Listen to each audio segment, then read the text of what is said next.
If you want to change your bio on X, formerly known as Twitter, you're in the right place. In this video, I'll show you how to update your profile bio step by step in just a few seconds. This is perfect if you want to refresh your profile, make your account look more professional, or simply update your bio with new information. And if this tutorial helps, make sure to hit the like button and subscribe for more quick software and social media guides.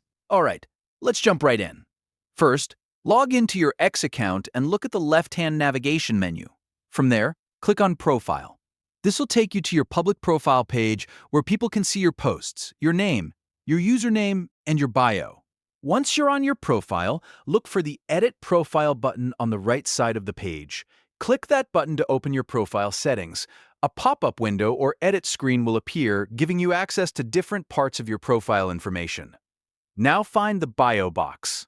This is where you can type or replace your current bio with a new description. You can write a short personal introduction, a business tagline, a creator bio, or anything that better represents you or your brand.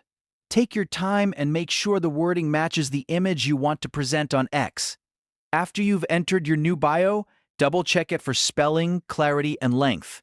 If everything looks good, click Save to apply the changes. Your new bio will now be visible on your profile right away. And that's all there is to it. You've now learned how to change your bio on X or Twitter in just a few simple steps. If this video helped you out, please give it a like, subscribe for more easy tutorials, and I'll see you in the next one.